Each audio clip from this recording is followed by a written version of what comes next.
Welcome back. It's Math with Sensei Brian. You know who I am. Your math sensei, your math homie, your math teacher, your math partner. I want to say it has been amazing this year, the responses that you've given me, and I appreciate it all. So we're going to keep the ball rolling. But before I start, I have to give props to my friend Susie, who unexpectedly passed away almost 2 weeks ago. I love you. I miss you. I will say, if you have friends that you've known from childhood, little kidhood, it's a lot different. They're like platinum because, they've seen you grow, you've seen them grow, the ins and outs, and it's a blessing. If you have friends like that, kids, keep them. Adults, if you got friends like that, you already know. Okay, to get the ball rolling, this video in a way is also on fractions. So instead of doing like a part B as I did a 1 and then a 1A and then 1B, no. I'm going to do cross canceling and cross multiplying. And that's something I did forget to mention. I kind of mentioned it briefly, but I'm going to go more into it. Okay, here we go. What is cross canceling and cross multiplying? When you have numbers like this and you multiply, well, we're taught to multiply fractions across. Multiply the numerators, multiply the denominators. So if we do that, 3 over 7 is 21. 14 times 15, I know, is 210. Now, as we've learned earlier on in math, if you have a number like this, can you reduce it? Sure you can. Well, as it turns out, this is a factor of 10. Remember, anytime you add a 0 to a number, you multiply it by 10. So in this case, this number reduces to 1 over 10. Okay, well, that's because we kind of got lucky with that number. But let's say we didn't know that. How else could we figure this out? Well, instead of multiplying bigger numbers, what do these numbers kind of have in common? You remember, you have two numerators and you have two denominators, right? But in the realm of cross multiplying or cross canceling, if you will, if you see something like this, what do they have in common? 3. Okay, so I can do this and I can do this, right? So in effect, this number now becomes this, which you can do, but guess what? I think we can reduce this again, right? This has 7 in common, and so does this. So now this number becomes, and lo and behold, we have the same number in the end. Isn't that nice? That's what cross multiplying does, right? In other words, it takes a bigger number and brings it down to a smaller number, because in the end, it makes it so that you most likely do not have to reduce the fraction. Sometimes you still might. But let's try another number. That one was kind of simple. We got fortunate with that one. I want to do something a little bit different.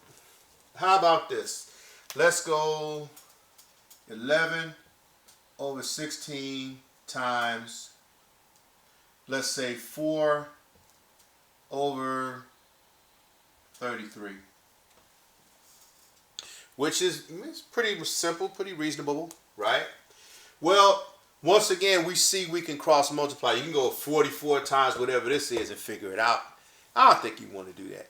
What I think you want to do is you see this and this, get rid of it. Here's 1, here's 3. See this? Here's 1, here's 4. Well, you say, well, I'm going to slow it down for a minute. What exactly are we doing, Sensei? You have a number here and a number here.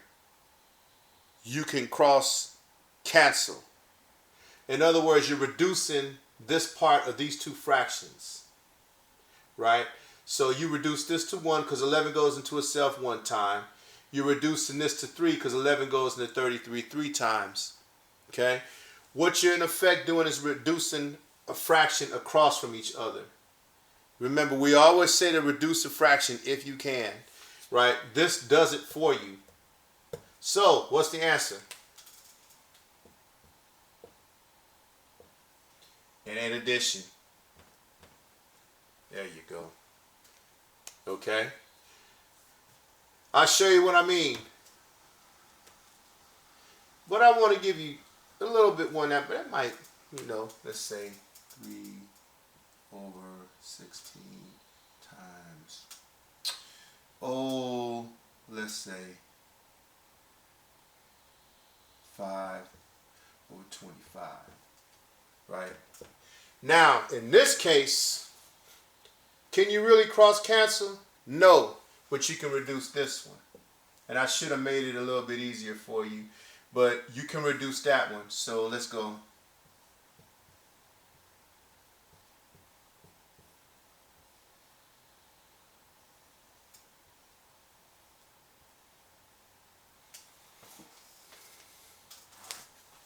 Okay?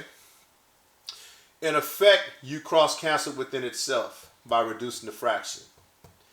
Okay? When you reduce a fraction, you're basically cross canceling within itself. When you cross cancel, you cross and reduce fractions across from each other, which is legal. Well, really not illegal. It's not necessarily a law, more of a rule that you can do. Let's get another one. I'm going to give you one more, and then I'm going to go into something else.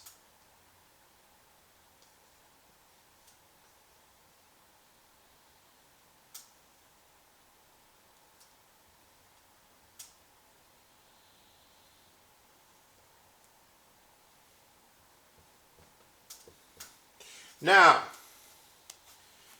there's two things you can do here. Okay? As you see, this can be reduced because any even number is automatically factored by 2. Any even number is factored by 2. Okay? I can reduce this fraction if I want to. Right?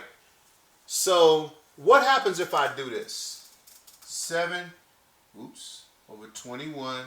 If I reduce this fraction by 2, 2 goes into 6 3 times, 2 goes into 14, 7. Right? Can I reduce this fraction? Sure I can. By 7. 7 goes into 7 once. 7 goes into 21. 3. That makes a little bit of a difference now, right? But dig this. I can cross cancel here as well. See that? There I am. See that? You cancel down to here. I mean, you basically whittle this down, reduce this fraction to 1/3. You reduce this fraction to 1/7, but then you cross cancel these.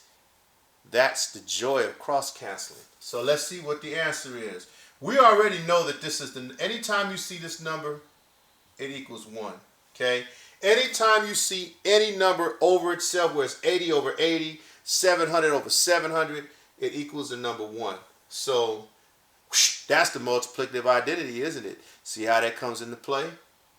1 over 7 equals what? 1 over 7 all day, all night long. So if you can reduce a fraction, reduce the fraction first. Unless it interferes with you cross-canceling. I'm going to leave that up to you, because we reduced this one and we still would have got the same answer if I hadn't reduced that one. But I did this intentionally to show you we reduced both of them and was still able to cross-cancel. Right?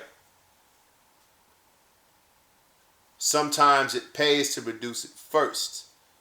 By reducing both of them, we were able to take care of that business. Okay?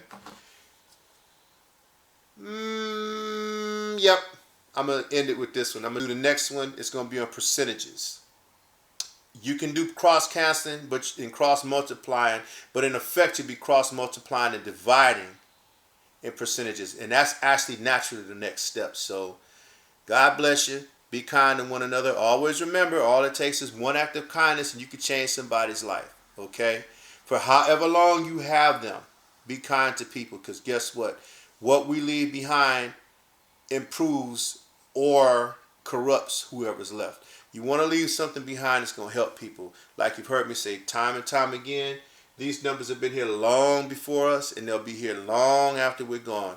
The names that I've shown haven't been here 100 years. Guess what? The numbers are still here, and they're gone. When Sensei leaves, numbers are going to still be here. Get friendly with them. Get acquainted with them. Know how they work.